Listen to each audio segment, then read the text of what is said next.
Meu nome é Julia Couto, eu tenho 29 anos e eu sou de Piracicaba, que é uma cidade interior de São Paulo, próxima de Campinas. Com 17 anos eu mudei para o Rio para estudar cinema na UF, para Niterói especificamente. Morei aqui por 12 anos e no último ano e meio eu moro no Rio de Janeiro. A BNTV é uma organização da sociedade civil, então uma OSC, que também pode ser de tom ONG. Tem um debate interno ali, se definir pela positiva ou pela negativa. Mas são pessoas da sociedade civil organizadas para promover mudança, para ampliar a missão oficial, assim, é para ampliar as oportunidades de vida da juventude periférica da região metropolitana do Rio de Janeiro, em especial a juventude negra.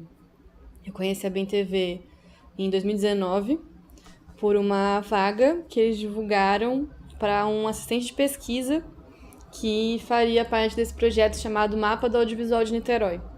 Eu já tinha um interesse pessoal de entender a intersecção entre cinema e cidade, não só no aspecto de dispositivo, de exibição, mas também no viés político. E aí eu lembro que eu vi aquela vaga e eu falei assim, nossa, minha vaga, assim. Aí meus chefes atualmente contam essa história, assim, que eu cheguei, botei todo mundo no bolso, falei, tipo, essa vaga é minha. E foi muito assim, porque eu achava que era um projeto que tinha que existir, que muito pouca gente pensava nessa ideia de mapear um setor específico, né? Pensar o audiovisual especificamente dentro do setor cultural. Então, na própria seleção, assim, eu já entreguei para elas um pré-projeto, assim, falei assim, ó, mesmo que não seja eu que faça, a pessoa que vai fazer tem que fazer isso aqui, ela tem que ir atrás dessas pessoas que são chaves dessas fases da cadeia produtiva. Que aí eu separei como eu aprendi na faculdade em desenvolvimento, desenvolvimento de pesquisa, produção, pós-produção, distribuição e exibição, e arquivo meio que englobando tudo ali, porque o arquivo tem um lugar político muito importante no cinema. E aí eu entrei para trabalhar nesse projeto, ele durou mais ou menos um ano, de abril até dezembro de 2019. Ele está disponível online para quem quiser ler. E durante esse tempo, né, como eu estava ali na sede, eu estava entrando em contato com os outros projetos que a BNTV fazia, relacionados à formação, à incidência política, em alguns conselhos municipais, a incidência política no campo da própria cultura da cidade, né? Que a BNTV é ponto de cultura. Era ponto de cultura quando eu entrei, hoje em dia é pontão. E eu fui entrando em contato com aquilo e me inspirando muito, assim, né? A BNTV trouxe um lugar que eu podia trabalhar, que era com audiovisual, que era minha área de formação, mas que era muito político, assim, né? E era no sentido de diminuir um pouco as desigualdades, que é um propósito pessoal, assim, que eu já tinha e não achava que era uma coisa um pouco romântica, assim, né, idealista. Eu vi, não, assim, é possível trabalhar para que outras pessoas entrem nesse setor. Né, com parte devolver, em parte, um pouco, eu lembro que quando eu entrei era um pouco isso, eu queria devolver o que a UF tinha me dado, assim, né, achava assim, pô, fui de universidade pública, tive acesso a um mundo de coisas que a universidade pública te proporciona, eu queria devolver um pouco para a sociedade. Hoje em dia eu vejo que não é só devolver, assim, é realmente criar um mundo que eu tenha mais fé. E aí esse projeto acabou em dezembro, eu ainda fiquei lá mais 1 ou 2 meses escrevendo o projeto. Isso foi no início de 2020. Aí terminou, saí, comecei a procurar outras coisas, veio a pandemia. Em maio elas me chamam de volta para atuar na formação, que aí era o projeto Jovens Comunicadores, que antes da pandemia era um projeto de assessoria especializada, assim, né? Então o jovem passava pelo Olho Vivo, que era o projeto de oficina de audiovisual, aí tem um interesse ali, eu quero ser fotógrafo. Eu preciso fazer um portfólio. E aí, pô, alguém pode me ajudar a fazer um portfólio? Então ele ia lá pra BNTV e as pessoas da BNTV apoiavam ele pra fazer um portfólio. E essa assessoria, né, quase individual, assim, chamava Jovens Comunicadores. E aí, na pandemia, esse projeto deu uma virada para ser uma formação em comunicação voltada para difundir informações sobre saúde e combater desinformação, que era algo que estava muito forte na pandemia, né? Era quase um nós por nós, assim, fazer o que o governo não estava fazendo no sentido de disseminar informações de prevenção. E eu entrei como assessora técnica, dá pra dizer assim, né? Coordenadora assessora técnica, então eu abrir o link das aulas, tinha muito de explorar a ferramenta digital, né? Então, como a gente faz uma online, como a gente conta presença, como a gente imagina, e o projeto foi caminhando e eu fui me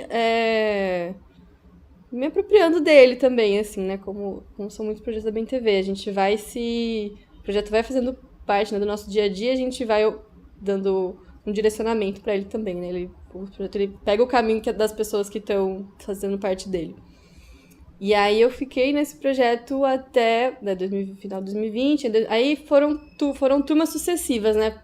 Patrocinadores diversos, ele foi se renovando, e eu fui também desempenhando outras funções, até no final até o ano passado, que eu estava coordenando ele com 2 colegas, com turma já com mais de 1.000 jovens que passaram por ele, e a gente estava em 6 territórios, se não me engano. Eram 2 em Niterói, 2 em São Gonçalo e 2 no Rio de Janeiro. Aí, no meio do ano passado, já desde o início do ano, eu tinha expressado que eu queria fazer mais parte da produção, que eu não estava mais me sentindo bem, assim, na formação. Eu sentia que eu estava fazendo uma coisa muito diferente da que eu tinha preparado para fazer, que eu não tinha muito manejo, assim, de algumas situações que estavam acontecendo. Eu tinha muita sensibilidade, às vezes, para estar ali na troca pedagógica, assim, né? Apesar de ter feito um esforço real, assim, né? De me aproximar de Paulo Freire, pensar como fazer uma educação audiovisual libertadora, política, mas eu queria entrar numa outra fase, assim.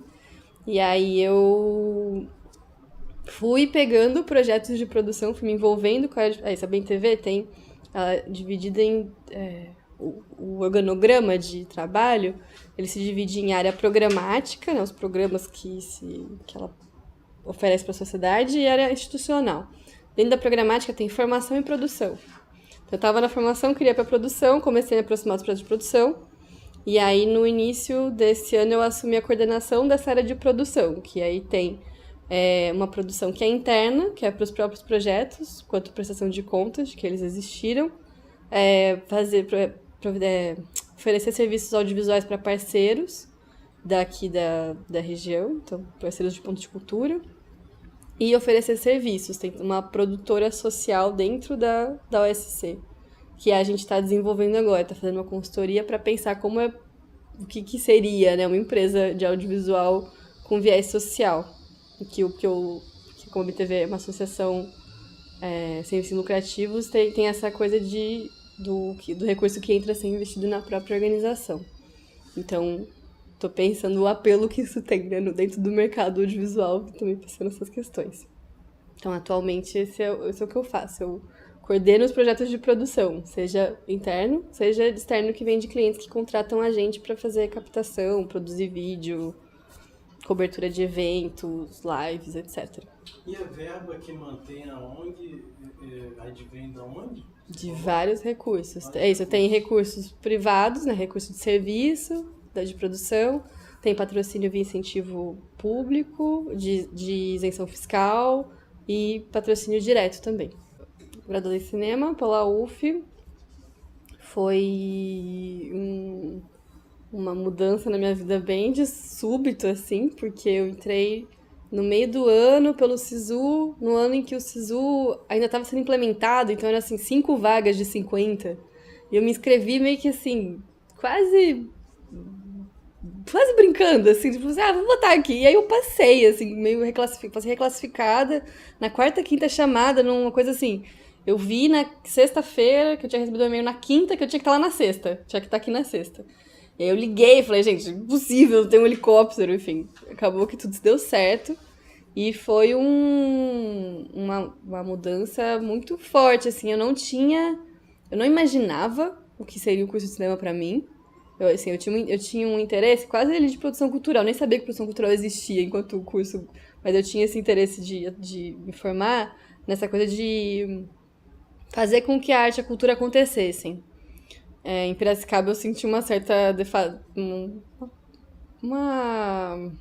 era uma falta, porque tem teatro, tem uma cidade que tem teatro, tem cinema, mas existia falta de me conectar com cultura brasileira, né? Assim, essas peças que iam, umas peças um viés mais comercial, assim. E eu queria muito sair do estado de São Paulo, assim. Os meus dois pais têm essa trajetória de sair de suas cidades para estudar, então tive essa referência, que é inegável. Tive o apoio deles durante todo o curso para me manter aqui. E isso foi crucial, assim. Então, como eu tava garantida, né, no aspecto material da vida, foi um momento de expansão muito grande, assim, e eu mergulhei muito de cabeça, assim, eu falei, cara, eu vou usar e abusar da UF o quanto eu puder. E eu vi que a informação sobre o que acontece na universidade, ela é muito escondida, né? Então, pouca gente, eu lembro que antes do Ciência Sem Fronteiras, pouca gente conhecia, assim, que tinha um departamento de relações internacionais, que você podia ir lá, que tinham vagas, que você podia, né, trocar de usar uma vaga de uma universidade no exterior e um aluno vir para cá, acordos bilaterais e tal. Então, e aí eu lembro de ter esse objetivo, assim, eu queria fazer tudo que fosse possível. Então eu fiz extensão, eu trabalhei em extensão, fiz projeto de extensão, não fiz projeto de pesquisa, mas fiz intercâmbio, participei de movimento social, participei de DCE, participei de gestão de diretor acadêmico, promovi eventos, promovi semana acadêmica, né, do curso. Eu queria ter essa experiência multifacetada, assim, dentro da universidade, e eu fui atrás de viver isso. Seu trabalho de conclusão. Meu trabalho de conclusão, então, durante a universidade eu me aproximei muito do setor dos festivais.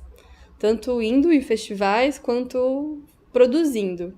Eu lembro que no primeiro mês, assim, que eu cheguei em Niterói, o pessoal do curso de cinema fez tem uma mostra que chama O Filme, que é uma mostra interna ali dos estudantes do IACS de filmes feitos dentro da UF. Majoritariamente de cinema, mas a ideia era que filmes que os alunos da UF fazem.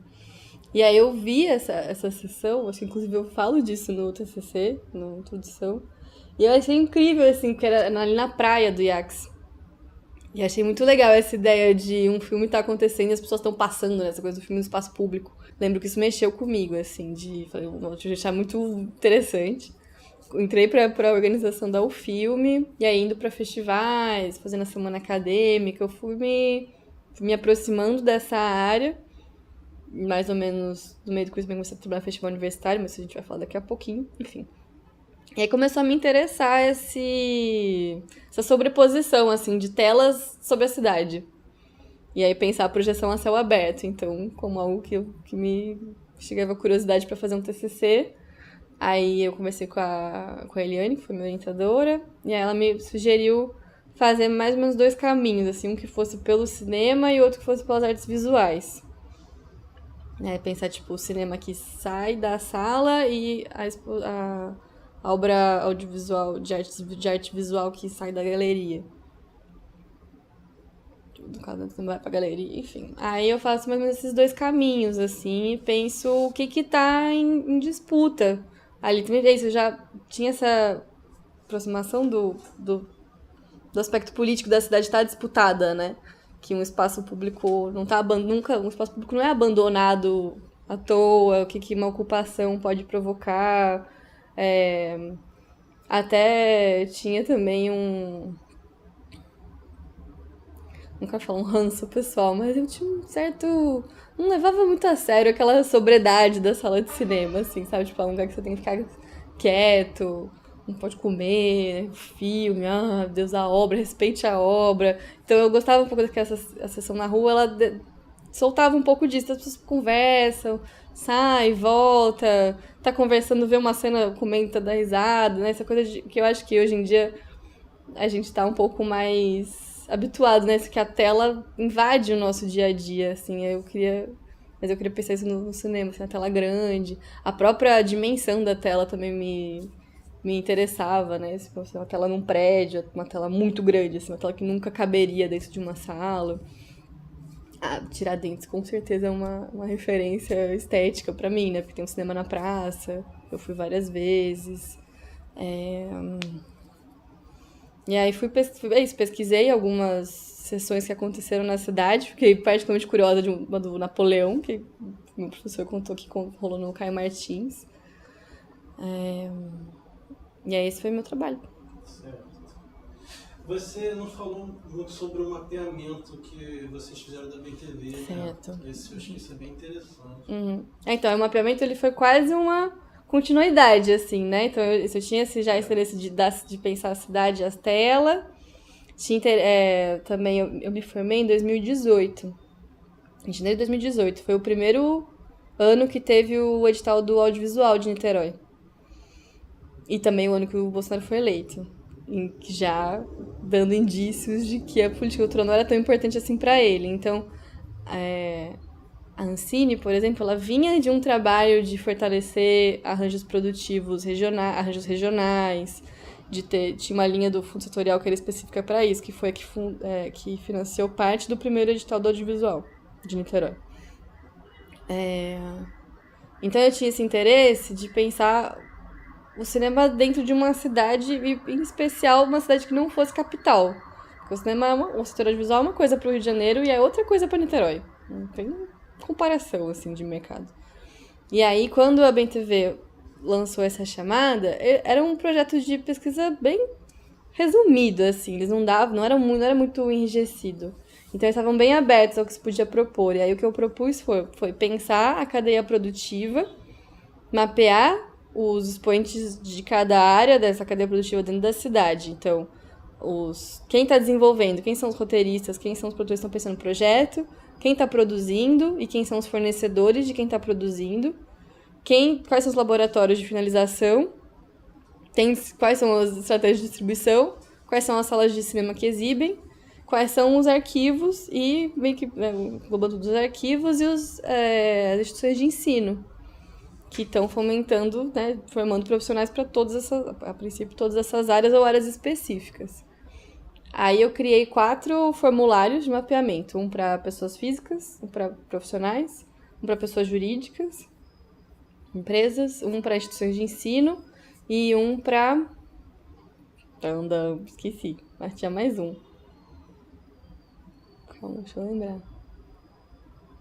Que eu acho que esses 2 últimos tiveram pouquíssimas respostas, assim, tipo, você respondeu quem eu pré-mapeei, tipo, BemTV, o Animator, poucas organizações, assim, responderam. Eu acho que é isso, instituições de ensino e organizações, OSCs, ONGs. Aí eu peguei alguns bancos, conversei com a FAM, eles me compartilharam comigo os contatos de quem tinha se inscrito no edital do audiovisual, o e-mail, assim, pra eu poder mandar, e eu fiquei, tipo, fazendo um trabalho de encher o saco, né, das pessoas pra elas responderem meus formulários. O formulário, assim, as perguntas em si, eu baseei num mapeamento de arranjo produtivo de Curitiba, que já tinha feito esse movimento, eu só adaptei algumas coisas locais, coloquei coisas que eram interessantes pra gente aqui e lancei. As pessoas responderam. Nesse período entre eu desenvolver o formulário e as pessoas responderem, eu fiquei estudando sobre o que seria esse arranjo produtivo, o que é arranjo produtivo para os outros setores em que isso existe e o que faria sentido existir num arranjo produtivo de Niterói. O título, inclusive, são subsídios para um arranjo produtivo, né? Então, era assim, pensar em qual estado tá agora, de acordo com 2 autores que foram meio que a base, não lembro mais o nome, e constatar e dizer o que ele poderia ser. E aí, foi isso. Só que mesmo no final do trabalho, eu ainda me sentia que eu tinha... uma coisa que eu não... Um banco de dados que eu não conseguia acessar foi o da Receita. Da Receita, não sei se é da Receita ou se é da... Não sei exatamente qual órgão que cuida disso, mas seria ter tipo um banco de dados de empresas da cidade que tenham quinais relacionados ao audiovisual. E, por exemplo, quem são esses produtores aqui em Niterói, por exemplo? Tem vários. Que você mapeou assim? Tem muitos. Tem muitos? Tem uns 20, 30 aí. Só do pessoal que se inscreveu, né, no edital do audiovisual era bastante gente. Tinha bastante inscrição de produtor. Sim. Mas tem muito, por exemplo, que é produtor, mas que na verdade é uma pessoa só, né? Assim, tipo, uma empresa que é uma pessoa. Já tem bastante desse Mas esses produtores, por agenciamento. exemplo, eles conseguem distribuir as suas obras nessas estruturas de exibição que tem na cidade de Niterói, por exemplo? Pouquíssimos, não. Mas qual é o que impede essa relação? Acho que é o mercado mais no geral, assim, né? As salas de cinema que tem em Niterói, elas são ou de circuitos americanos, ou franceses, no caso do Reserva, ou do Reserva aí de Itaipu também, um francês, ou o Cine Artiuf. Então, basicamente de, sei lá, 5 salas que tem lá aqui no shopping, 5 do Reserva, 10, com mais 5 de Itaipu, 15, com uma, 16, tem uma sala que o realizador independente pode acessar. Que seria? O do Cine Artiuf. Cine Artiuf. Que ainda assim guarda suas dificuldades, né? Exato. Tá falando, mesmo o Cine Artiuf tem sua demanda de se sustentar economicamente, né? Ele é da universidade, mas pede recurso que nem sempre ele consegue gerar. Sozinho com a bilheteria dele é super barata e tal. Sim. Então, vamos avançar. Então, tinha uma ponte que eu ia fazer, porque foi isso. No final do mapeamento, eu não tinha acessado esses dados de empresa. E eu senti falta de ter uma base de pesquisa, assim, sabe? De me formar pesquisadora para poder fazer um projeto de pesquisa, assim. Então, aí que eu fui atrás do mestrado. E aí eu entrei no IPUR, porque eu tinha amigos arquitetos que falavam do IPUR como um instituto Como é que é a palavra, gente? Intercultural, mas de misturar muitas disciplinas, assim. Multidisciplinar, exato, multidisciplinar. Que eles eram abertos a projetos que não fossem só do urbanismo, da arquitetura. Foi do Carlos Weiner, né? Isso. E aí então, você pode falar mais, então, já que a gente começou falando sobre a sua formação, você pode entrar no mestrado, então, né? É, isso que eu pensei. Porque foi bem isso que me levou, assim. Aí o projeto que eu submeti era um projeto de pensar... Isso já era... Foi para 2019, né? Entrei em 2020. De pensar... De comparar as políticas para o audiovisual do ponto de vista da cidade antes do Bolsonaro e durante. Porque antes você tinha essa agência nacional, né, que estava fomentando os arranjos regionais e algumas cidades estavam comprando isso como um investimento. Niterói era uma delas. E aí, não tendo mais essa agência de fomento, né, essa agência nacional fomentando, que cidade ia segurar a onda? Ou como as cidades iam manter as pessoas que estão trabalhando nesse setor? Eu queria investigar esse caminho, assim. Niterói botou recurso próprio, fez outro edital. Mas tinham outras cidades que estavam indo para outras estratégias. Então, região serrana, Teresópolis, Petrópolis, eles fizeram um arranjo produtivo, chama Serração. E aí eu queria estudar isso no estado do Rio. Não no Rio de Janeiro capital, mas nas cidades em volta. E aí, só que eu tive, assim, eu entrei em 2020, eu tive 3 dias de aula presencial e na sexta-feira foi decretado isolamento da pandemia. Eu lembro que foi até um dia antes do Rio de Janeiro todo, porque uma professora foi diagnosticada e eu já não tive aula. Aí, enfim, aí foi isso, ficou uns meses sem aulas. Quando voltou só disciplinas optativas. E aí eu não tava morando aqui, eu fiquei uns meses em Piracicaba, próximo da minha família, porque eu fiquei preocupada de alguém precisar, enfim, de precisar estar perto. E aí, durante as optativas foi ótimo, assim, porque foi isso, eu li o Capital 1 e 2, tive contato com todo um arcabouço teórico muito diferente, assim, de sociologia, dos estudos urbanos que eu não imaginava. Mas quando, acho que já foi final de 21, que começaram as obrigatórias e uma pressão do projeto de pesquisa se consolidar, então a gente achar um orientador. No orientador eu até achei um orientador que era massa, que era o Pedro Novaes. O Pedro Novaes. A gente fez um documentário junto sobre o Instituto para comemoração de 50 anos. Mas eu lembro que eu já eu estava desconfiando, assim, que o projeto não estava sendo muito compreendido ali dentro do Instituto. E aí, quando a gente foi fazer o documentário, eu lembro que a nossa interação com as pessoas seguia quase um roteiro, assim. Né? As pessoas estavam falando com o Pedro, assim, caraca, Pedro, quanto tempo ele tinha acabado de voltar de um pós-doc de Paris, então como é que foi Paris? Como tá a família? Quantos estão seus netos? Aí virava pra mim e falava assim, quem é você? E aí eu explicava quem eu era, de onde eu vinha, e o meu projeto. E as pessoas falavam assim, mas o que você tá fazendo no IPUR? Eu falava assim, então, não sei também, tô tentando descobrir.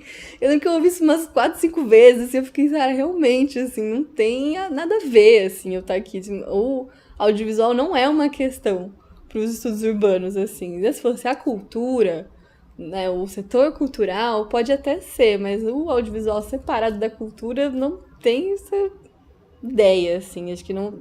se não tem base teórica, não é o que eles estão pensando. Eu acho que realmente é algo que a comunicação pensaria. E aí eu vi que deixou de fazer sentido, e aí eu não concluí, assim, saí, sou grata, eu gostei de ter vivido aquilo, das pessoas conhecidas, das teorias que eu conheci, que eu pude entrar em contato, mas realmente não ia funcionar, assim, né? Essa é uma coisa muito forçada, defender ali. E aí não continuei, agora sai mais ou menos no final do passado, e agora eu tô um pouco vagando, assim, porque acho que eu tenho um pouco essa vontade de ter um projeto, de me qualificar, de aprofundar, né? O curso de cinema da graduação, ele é um curso massa, mas ele ainda ele é muito dividido entre teoria e prática. Que na época eu achei bom, assim, porque eu saí da faculdade querendo praticar. Não queria me aprofundar em teorias, assim. Eu lembro que a gente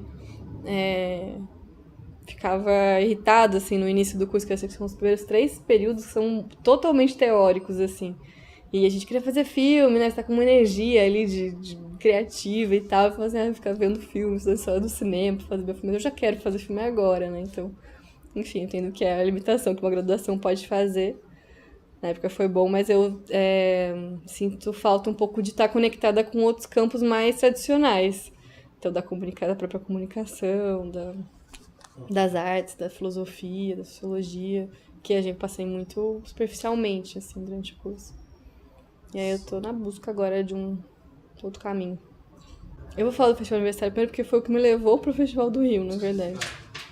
Então, um belo dia, estávamos no IACS, eu era aluna da graduação, e duas pessoas apareceram lá querendo conversar com alunos de cinema, que eram o Alex Eitera e o Guilherme Tristão. O Guilherme Tristão trabalhava no Cinearte, inclusive, foi funcionário da UF a vida inteira, agora ele tá aposentado.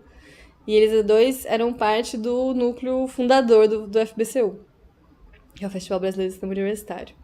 E eles queriam conversar com os alunos, porque o festival tinha tido, como vários festivais no Brasil, tido um período de ascensão ali entre 2007 e... dos 2000 e poucos até 2013, de ganhar grandes editais. E depois suspenderam vários editais, então ele já estava assim há uns anos, rolando assim meio a cada 2 anos, e a equipe não conseguiu se sustentar. Dentro do projeto, eles queriam alunos de cinema que pudessem ir compor essa equipe. E aí eu entrei nesse núcleo. Eu, o Lucas Reis e o Eduardo Brandão Pinto, na época. E aí a gente foi fazendo reuniões, foi montando o projeto, a gente fez o festival... eu tinha... Até minto, isso foi em 2015. Na verdade, antes disso, eu tinha sido júri.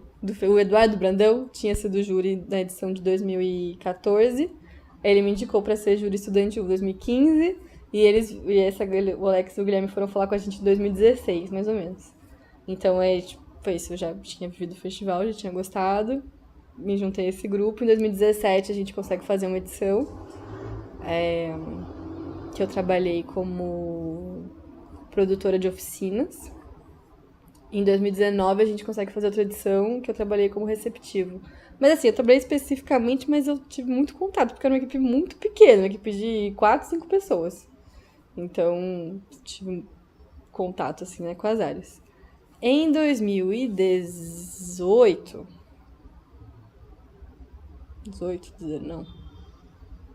2019 eu fiz a última. tentando lembrar a ordem das coisas. 17 do festival. No início de 2018, a professora Radija Chalup, que também trabalha na SPM, me convidou para falar sobre a FBCU numa semana de cinema da SPM. E aí eu fui. E a mesa era eu e a Hilda Santiago, que é a diretora do Festival do Rio. E a Hilda começou a apresentar o Festival do Rio, forçou uma linda apresentação, um slide com números incríveis de quantos filmes o festival já tinha estreado, quantos dinheiros eles movimentavam, enfim, Festival do Rio, né? Assim, festival.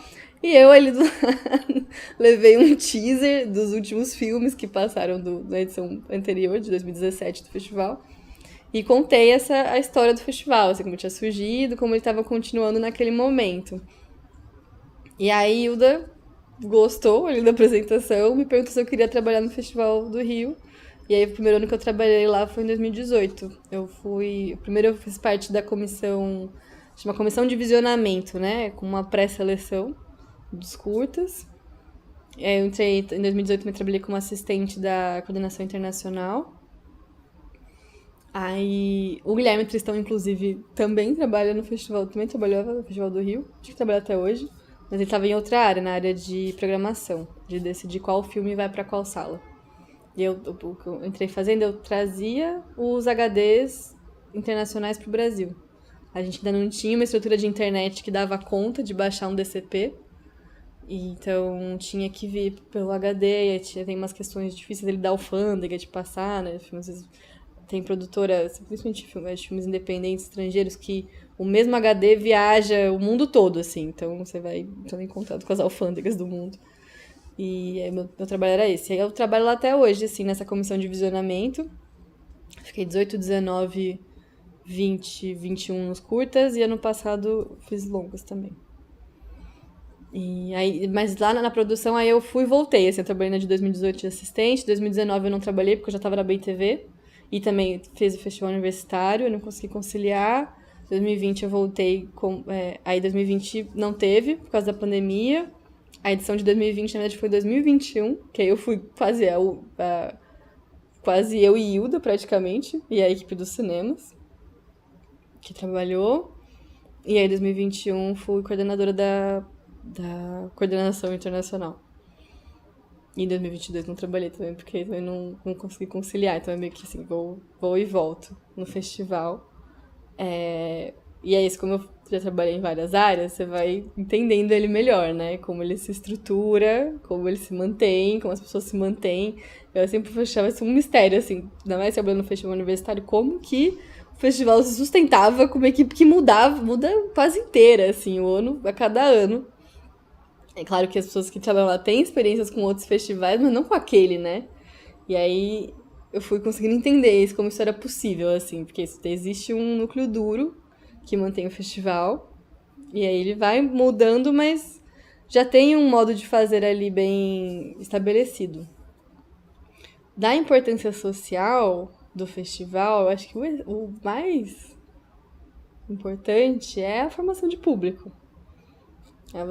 É a possibilidade que o festival dá do público apreciar obras que não são do circuito comercial. Apenas. Isso passa também. Porque o cinema independente está nesse festival? Tá, assim, não majoritariamente, mas tá presente. Também é um festival que exibe curta, apesar de não ser um festival de curtas, de não ser um festival que valoriza muito o curta, esse é um festival de filmes. E o curta tá ali dentro. É um festival que tem um papel também econômico para os filmes. Os filmes são lançados no Festival do Rio, que fazem boas sessões, que geram mídia, tem muita coisa de geração de mídia espontânea. Então, pode alavancar filmes e aí alavanca filmes independentes também. Na Premiere Brasil, a gente pode dizer que é um festival que o cinema independente aparece bem, né? É isso, quase sempre tem uns poucos filmes, sei lá, de 30 filmes, sei lá, 5 ou 6 vão ser comerciais grandes, assim, a maioria é independente. Então é isso, eu acho que o essencial do festival é a formação de público, é abrir janela, tem o quê do festival também, essa coisa das pessoas passarem dias e dias no cinema, né? Então tem essa... E você ir ao cinema é muito um hábito de... É algo que é muito construído sobre uma prática que é muito construída por hábitos. Você deixa de ir no cinema, é mais difícil você voltar. Né? Então, a pandemia foi um baque pro cinema. As pessoas pararam de ir no cinema e agora tá tendo que ter um esforço do setor de fazer as pessoas voltarem a ir pra lá, porque é algo que depende disso. Tá, apresentar obras de outros países, né? Tem filmes de muitos países no Festival do Rio que não teria tido acesso. Se o filme passa uma sessão, Sessão Botafogo, quinta tarde, assim, o Festival do Rio você consegue assistir. Ou filmes que nem chegariam. Essencialmente é isso. Aí, economicamente, aí pode ter... Peraí. Socialmente é isso, mas economicamente aí tem outros lugares que dá pra explorar. Então, pros filmes tem essa geração de mídia espontânea que pode ser muito boa pra exibição, pra sala de cinema, porque gera um aumento, né, da frequência da bilheteria, da venda de bomboniere ali, que mantém o cinema, vários cinemas funcionando, dá um gás. Pro setor de quem trabalha nesse setor audiovisual, por exemplo, quando a Animamundi acabou, várias pessoas foram trabalhar no Festival do Rio, assim, que mantém as pessoas trabalhando também. Profissionalmente, trabalhei pouco com cinema, de fato, assim, com produção. Eu fiz muitos filmes durante o período do curso da UF, que foram viabilizados... A primeira experiência que eu tive com o set foram 4, 5 curtas que a gente fez por um edital de produtos estudantis, da ProEx, eu acho. Depois, esse filme de conclusão de curso, de amigos. Eu lembro que acho que um ou outro teve algum edital aí da SESEC, que, né, apoiava com algum recurso, lab curta, mas foram bem poucos. Então era isso, editais muito específicos ali, né, pro produto estudantil, que não eram voltados para você... Não eram assim, voltados não, mas era uma verba pequena, então dificilmente se vislumbrava pagar a equipe, assim, pagava o custo do filme, assim, né, de equipamentos da UF, pagava custo de alimentação, de transporte, de arte, mas não pagava as pessoas. Eu estagiei na Bananeira Filmes, que foi a Boneca Turner, que foi quando eu tive mais contato com essa parte de captação. A Bananeira tem uma pegada de art house, né? De filmes de uma abordagem mais artística. E eles exploram muito editais públicos. Então, aí, normalmente a produtora, ela vai fazer essa captação de recurso nas 3 esferas. Então, vai mapear os editais da cidade ou cidades próximas, os editais do estado, os editais nacionais, que seja do Fundo Setorial ou do BRDE, por exemplo. E aí eles investiam nessa captação nacional, dessas 3 esferas, e na captação internacional em fundos de festivais, ou fundos que tem o Brasil como país participante. Então, fundos do CNC da França, o Robert Balls, o Atelier de Cannes, desses fundos ligados a esse circuito de festivais grandes. E foi quando eu tive mais contato com essa parte de captação. O meu próprio filme, né, meu não, mas o filme que foi o meu TCC, que foi o Cravo Lírio Rosa, foi feito também a partir de um edital, que eu acho que foi o Lab Curta. O Lab Curta ou um irmão do Lab Curta, que era o da Gran Rio com a SESEC. E o filme do João, que foi totalmente independente, autofinanciado. Profissionalmente mesmo, foi o Fogaréu, que eu fiz produção de locação, e o IBG. O IBG foi do filme do edital de Niterói. E o IBG eu entrei pra fazer produção de locação, porque como era do edital de Niterói, tinha que ter uma porcentagem de cenas do filme feitas em Niterói. E aí o filme se passava numa zona rural, então eu fui lá pra fronteira com Maricá e Itaipuaçu, para pesquisar a locação, e aí depois eu assumi a direção de produção. E a gente filmou ali em Muriqui. E o Fogaréu, que eu fiz 2 diárias de assistente de produção. O Fogaréu foi filmado em Goiás, mas tinha ainda umas diárias adicionais que eles queriam fazer, e eles fizeram aqui em Niterói, com o apoio da FAM. E aí eu também entrei na produção de locação e que eu fiz a ciência de direção, a ciência de produção também. Então é isso, eu não tenho muita experiência prática, assim, com essa área profissional do cinema, e também porque é isso, eu já tinha entrado na BemTV e já tinha expandido meu olhar, assim, em relação à captação de recursos. Eu vejo o cinema brasileiro, até é engraçado isso, né, pensando agora como a gente falou do mestrado, eu vejo que o cinema realmente ele se vê à parte, né, do setor cultural, do setor social, como se ele tem que ter uma legislação própria, uma regulação própria, um sistema de financiamento próprio ali, porque ele realmente, eu entendo que tem particularidades, mas eu tô configurando meu olhar, assim, né, pra entender, tipo, por que as pessoas acham que elas são tão especiais, assim, né, que um setor tão diferente dos demais. Eu acho que tem algo que atravanca é o fato do cinema independente não ter certo pra si o que ele devolve. O que ele devolve é a experiência do filme. Isso pra quem tá aplicando dinheiro, eu não sei se é muito atrativo, entendeu? Assim, é um filme que não se paga, é um filme o filme é um investimento de altíssimo risco, né? Alto, é altíssimo. Então que você precisa de uma estrutura de estúdio, que você vai fazer vários filmes, um vai pagar todos os outros, um comercial vai pagar todos os outros. Eu acho que é isso, assim, tem pouco conhecimento de como explorar economicamente esse produto. Então, antes dos streamings, você ia vender DVD, como é que você faz uma publicidade para você comprarem cópias do seu filme? Ou festival? Festival, não conheço pouquíssimos festivais que pagam pelos filmes brasileiros, assim. Raríssimos. E isso é recente, inclusive, depois da pandemia. Então, meio isso, assim, sabe? Não tem uma... Acho que é meio limitado, assim, em pensar o produto como produto, né? Como algo que eu tô pegando dinheiro de alguém, vou devolver o dinheiro, vou devolver de outra forma, vou vender dessa parte para se pagar, né? Vou vender para sala. Tem uma questão de exibição mesmo, né? De defasagem das salas. Agora com os streamings um pouco menos, mas também não são plataformas fáceis de se acessar, não estão reguladas. Os streamings brasileiros que eu conheço também tem pouca estrutura, ainda estão se estabelecendo, né? Cardume está se estabelecendo. Bombozilla, eu descobri recentemente que é daqui que tá, o escritório é aqui em Niterói, em Piratininga.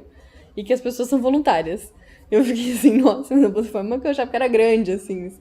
Então tem essa coisa do mistério, né? É isso, ninguém sabe muito de onde vem o dinheiro da produtora.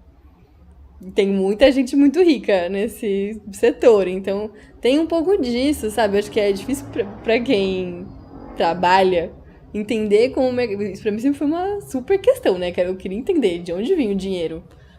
Até hoje é o que me move, assim. Qual é o dinheiro? De onde vem? Pra onde vai? E como esse povo se sustenta, assim. Uma coisa que sempre fica... Sempre tô atenta a essas questões. Então, acho que em essencial, assim... Principalmente seria isso, assim. Dificuldade de entender o filme como um produto de onde esses fluxos financeiros. Então, como você vai vender, onde você vai exibir, como isso vai ser rentabilizado. Eu já fiz uma aula uma vez com o produtor, que ele apresentou um gráfico... gráfico não, mas um modelo econômico é isso. A produtora vai fazendo vários filmes e depois você vai vivendo isso. Você vai ganhando dinheiro a partir do licenciamento desse filme. Então, a longo prazo, a tendência seria se criar não um fundo, mas assim, ter uma entrada de dinheiro constante, né? Tu vende teu filme para um streaming, aí vai pagar por exibição. Depois, meio assim, quanto mais filmes você faz, mais fontes de dinheiro você pode ir acumulando. Mas aí, pra produtora viver, né? Esse tempo todo. E aí você tem que... Então, tem isso, são estratégias muito diversificadas, que mudam muito. Acho que não tem um tempo suficiente também, né? A Cine tem 20 anos? 2001?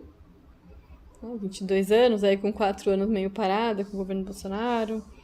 Então, tem essa confusão também de projetos de um setor econômico que fica muito à mercê de projetos de governo, né, que precisou de um tempo para se estudar isso, mesmo com 20 anos, assim, não conseguiu se estruturar para não depender de um conselho superior do audiovisual, né? Então, não tendo nomeados para esse conselho, a agência não funciona direito.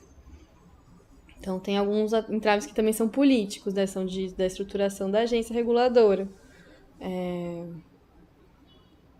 Tem questões que estão sendo empurradas com a barriga, né? Regulação do streaming, então não surgem iniciativas brasileiras porque com medo da regulação, porque vai ser um aporte alto investido, enquanto isso as estrangeiras estão ganhando dinheiro, né? Porque elas estão acessando fundo público, né? Do setor, do artigo 1º A, dos produtores independentes, e não estão contribuindo com esse mesmo fundo que elas estão acessando, né? Estão só tirando, sendo que movimentam milhões. Eu acho que são vários. Tem um entrave cultural também. Acho que mesmo que tenha crescido muito a produção brasileira, filme brasileiro independente, né, circuito de festival, ainda é um... isso, eu acho que tô caminhando para pensar que a gente pensar o cinema separado limita um pouco. Porque é isso, parece que o público é pequeno, é só quem é cinéfilo. Eu já vi muito assim projeto de festival, assim, quem é o público do seu festival? O público cinéfilo, estudantes de cinema, interessados por cinema. Mas assim, não existe um ser humano interessado só em cinema, né? Então, interessado em filmes, acho que pra mim faria mais pessoas interessadas em drama familiar, interessadas em filme de terror, né? Quando é o tema, não o filme. Uma questão aí também de linguagem, né? Porque são filmes que são mais desafiadores para a linguagem, que pedem, a meu ver, uma experiência que seja diferente de você assistir e ir embora, né? Assim, é um filme que pede um debate, que pede um encontro com o diretor, pede essa coisa do embate mesmo com o público, de debater. Acho que o filme cresce quando ele tem essa possibilidade. E o próprio público sai transformado daí para ver outras coisas do que só assistindo e indo embora, falando, esse filme é ruim, as pessoas não sabem fazer filme, porque não tá acostumado com a linguagem, né? Eu tenho muito esse debate com a minha família, assim, tipo, a minha família é mais cinéfila que eu. Então vai ver alguém e falar assim, assisti um filme e tal, não entendi nada. Aí eu vou perguntar, mas você não entendeu por quê? Porque não tem muita história. Aí eu, mas você ficou entediado? Porque você ficou, o quê? Eu vou tentando aprofundar, né? E eu vejo que a pessoa, no caso deles, assim, se tem recursos de linguagem, se não ter plot twist ou não ter um final compreensível, já passa. Já tudo bem, entendeu? Porque já viram alguns filmes assim. Então, acho que tem isso. Se você vai tendo contato com uma linguagem diferente, vai tirando um pouco essa expectativa do nosso olhar, que é muito baseada no cinema americano, né? Que a gente assiste muito. Eu, inclusive, tenho o que define um bom filme, uma boa série pra mim, é eu não saber o que vai acontecer no final. Porque eu já tô cansada, assim, assisto o filme, tipo, já vai acabar assim, assim, assado. E acaba assim, assim, assado sempre, assim. Fico, nossa, que chato, assim, não aguento mais. Acho que tem algo um pouco de diversificação também, do trabalho, né? Porque eu penso, assim, algo que tem me interessado, né? Como as pessoas trabalham com cinema. Ou elas viram empresas, PJs, e aí é isso, você vai gerenciando vários projetos, que seja, né? Ou serviços. Ou você vai trabalhar, mesmo que seja quanto empresa, mesmo que seja pejotizado, mas você trabalha em projetos de outras pessoas, né? E aí o festival proletalizar, exato. E aí eu acho que eu vejo que é difícil você viver só do cinema. É difícil. Eu acho. A não ser que você entre no cinemão, né? Que é isso, nas séries, num circuito que é mais fechado aqui no Rio. Mas o um pouco mais. Ele ainda tá no impasse, né? Tem muita pessoalização também, né? Você. Assim, é muito comum você entrar no mercado sendo assistente de alguém. E aí quem vai te levar para outros projetos é esse alguém, porque se alguém está sendo chamado, se alguém já tem nome, referências e um portfólio, ele vai te colocando, você vai conhecendo pessoas, você vai trabalhando para outros alguém, até você bancar, falando, eu posso ser cabeça de equipe, aí você né, vai continuando. Eu vejo essa narrativa em várias histórias de amigos, assim, começou trabalhando pra fulano, agora é chefe de equipe. Ou no caso dos festivais, porque esse era um sonho que eu tinha, assim, quando eu tava saindo da UFA, eu queria trabalhar com festival.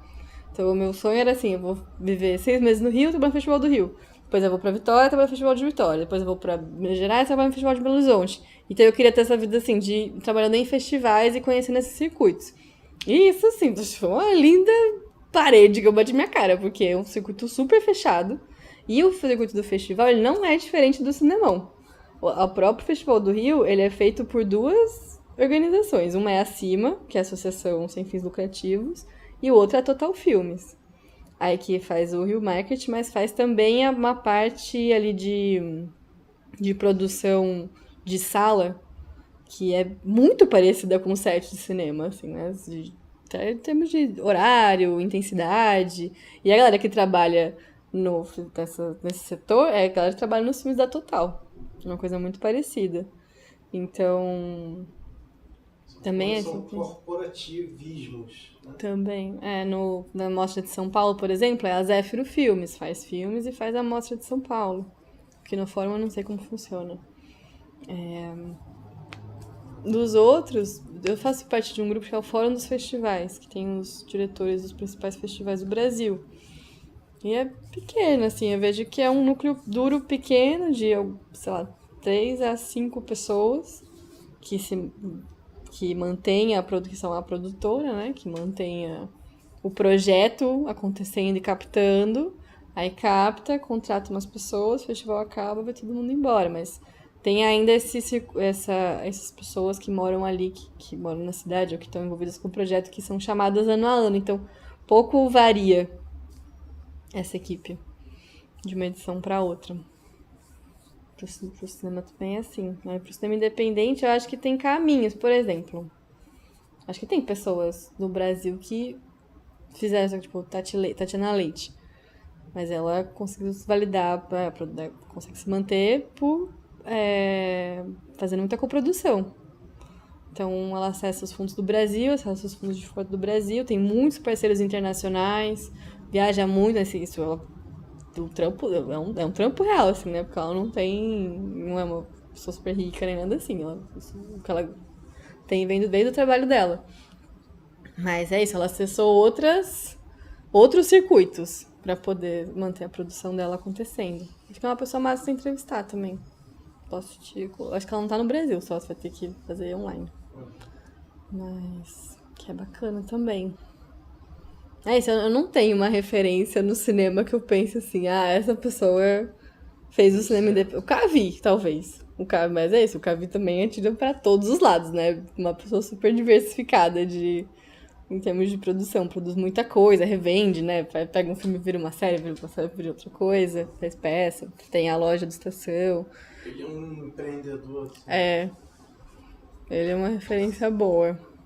E aí eu mesma me desencantei, entendeu? Pensei, cara, eu vou trabalhar, eu acho que com algo um pouco mais sério, assim. Mas não é que é sério, é porque que eu vejo um caminho, entendeu? Pra andar. Então, nessa área de projeto social, assim, eu consigo ver, entendeu? Eu consigo ver como uma organização cresce ou diminui, dependendo do financiamento, os tipos de financiamento que existem, o fato de que tem temas que vão surgindo e que vão ganhando agenda na política, espaços de incidência, então isso eu me sinto mais conectada com a realidade mesmo, assim, né, porque o cinema pra mim é sempre vai vir, vai chegar, é uma coisa meio ansiogênica, assim, né, tipo, de uma idealização do que pode ser, mas que não chega. Enquanto na comunicação eu já tô me encontrando um pouco melhor nesse aspecto material da vida mesmo.